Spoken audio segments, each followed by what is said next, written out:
نوای سپاهی پیشنهاد کردن که هر هفته یک شعری از شعرهای خوب و معروف و قابل توجه از شاعران رو بخوانیم و لذتی ببریم.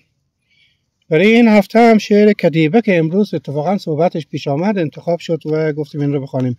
شعر معروف مهدی اخوان ثالث از کتاب از این اوستا که در واقع شعرهای از این اوستا دیگه نقطه اوج کار اخوان هست. صحبت از یک زندانیایی است که در یک جای افتادن و تخت سنگی است که بقیه حکایتش هم در این شعر میبینیم. فتاده تخت سنگ آن سوی تر انگار کوهی بود و ما این سو نشسته خسته انبوهی، زن و مرد و جوان و پیر، همه با یکدیگر پیوسته لیک از پای و با زنجیر. چقدر جالب این که ما به زنجیر کشیده شده بودیم را اول نمیگه، میگه همه ما به هم وصل بودیم ولی از پا وصل بودیم. بعد هم میگه چجوری وصل بوده؟ از پا وصل بوده و با زنجیر، یعنی همه زندانیایی بودن که با زنجیر بسته شده بودن. اگر دل میکشیدت سوی دلخواهی، به سویش میتوانستی خزیدن، لیک تا آنجا که رخصت بود تا زنجیر، تا جای زنجیر اجازه میداد میتونستی بری. ندانستیم ندایی بود در رؤیای خوف و خستگی ها من و یا آوایی از جایی کجا، هرگز نپرسیدیم. چنین میگفت فتاده تخت سنگ آن سوی و از پیشینیان پیری، بر او رازی نوشته است هر کس طاق هر کس جفت. چنین میگفت چندین بار صدا، وانگاه چون موجی که بگریزد ز خود در خاموشی میخفت. چه قافیه آرایی قشنگ. یک صدای انگار میامد میگفت که اون تخت سنگ، برین خبر بگیرین ازش. و ما چیزی نمیگفتیم و ما تا مدتی چیزی نمیگفتیم.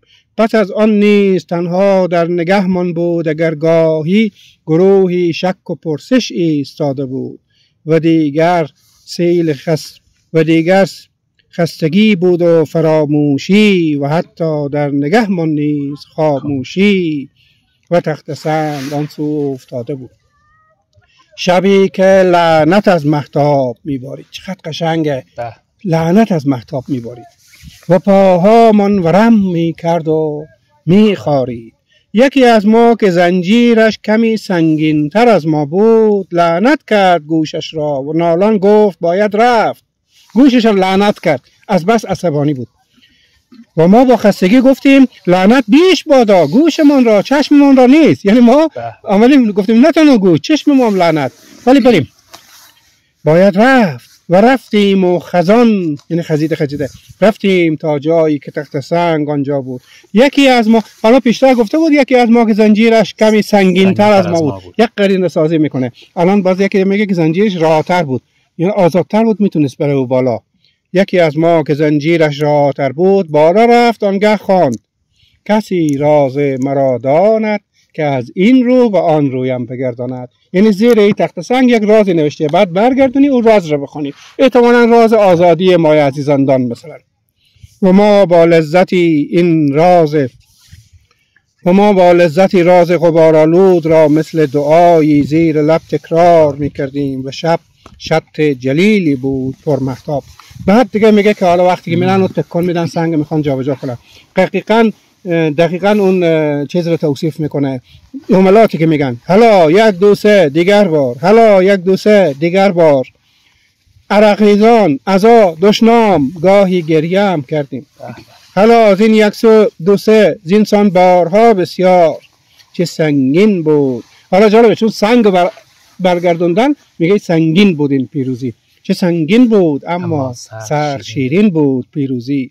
و ما با آشناتن لذتی هم خسته هم خوشحال، ز شوق و شور مالامال.